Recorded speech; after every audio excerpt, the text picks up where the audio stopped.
आसाम में 28 मुसलमानों को बांग्लादेशी और इल्लीगल बताकर डिटेंशन कैंप भेज दिया गया। इस वक्त ये वीडियो काफ़ी वायरल है। आप देख सकते हैं लोग बस में बैठे हुए हैं और कुछ लोग बाहर ज़ारो कतार रो रहे हैं। बस में बैठे ये 28 मुसलमान हैं जिन पर इल्ज़ाम है कि वो हिंदुस्तान के नहीं हैं बल्कि वो बांग्लादेश या किसी दूसरे मुल्क के हैं। इसीलिए इनको डिटेंशन कैंप भेजा जा रहा है, जिसमें से 9 औरतें हैं और 19 मर्द हजरात हैं। ये तमाम लोग बस के ज़रिए डिटेंशन कैंप जा रहे हैं। आसाम पुलिस ने इनको जबरन बस में बैठाया। आप इस मंज़र को देखें, किस तरह ये लोग बस में सवार होकर ज़ारो कतार रो रहे हैं और उससे कहीं ज़्यादा बस के बाहर जो लोग हैं जो अपनों से बिछड़ने और बस के अंदर सवार लोग भी अपनों से बिछड़ने के गम में किस कदर ज़ारो कतार हो रहे हैं।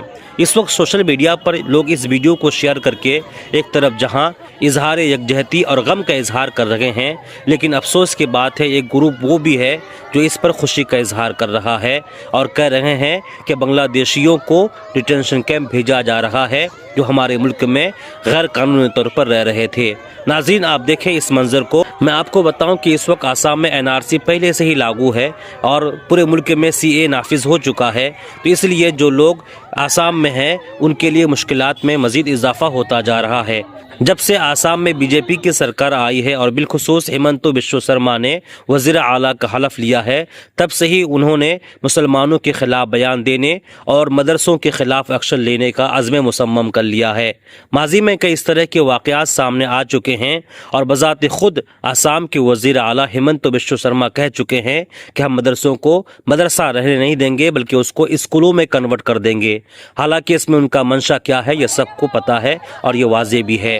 आसाम के वज़ीर आला हाल ही में आसाम के जो असेंबली हाउस है वहाँ से मुसलमानों को जो जुमा के दिन 2 घंटे की नमाज के लिए फुर्सत दी जाती थी उसको भी ख़त्म कर दिया, जिस पर अभी भी मुल्क में सियासत जारी है और मुसलमानों में कहीं ना कहीं नाराज़गी है।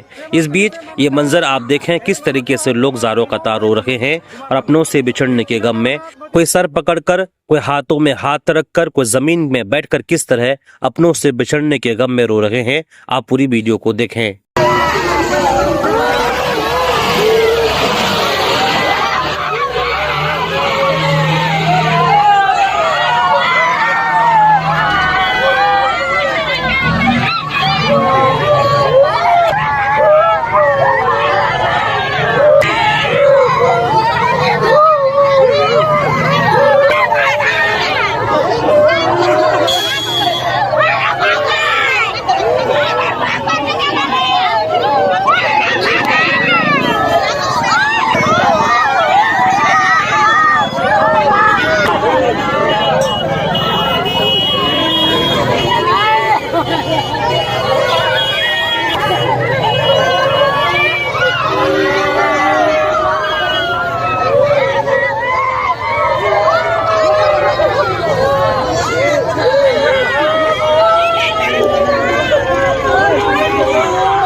এই মানুহটো হ'ল কুমাৰবাৰীৰ মানুহ, গুমাৰ মানুহ।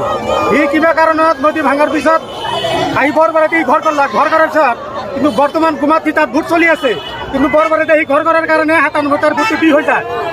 দি হোৱাৰ পিছত তাৰ ভণ্টিৰ ভোটটো দি হৈ যায়। দি হোৱাৰ পিছত তাৰ ভণ্টিৰ ভোট সেই কাগজেৰে ভোটটো ঠিক হৈ যায়। ই তাৰমানে নদী ভাঙাৰ পিছত আকৌ নদী ভাঙাৰ পিছত সি গ'ল দৰং ডিষ্ট্ৰিক্টত। তাতে যাই ঘৰ বস্তি কৰি আছে বা কিবা খেতি খোলা কৰি তাতে বসবাস কৰি আছে। ইফালে তাৰ মাটি নাই, চব মাটি ঘৰত নদী খহাই উঠাই লৈ গৈছে। তেতিয়া তাই যেতিয়া আৰু হাকিমে তাৰ কেছটো চলি আছে, তাই মেজিষ্ট্ৰেটে সুধিছে যে আপুনি ক'ত থাকে। সি মানুহটো কৈছে যে আমি দৰং ডিষ্ট্ৰিক্টত থাকোঁ, আমি পৰিয়ালটো লৈ তাতে কিবা মই অপাৰেশ্যন কৰি আছোঁ। সেইকাৰণে সেই কেছটো তাৰ বেয়া কৰি ফেলছে সেইকাৰণত।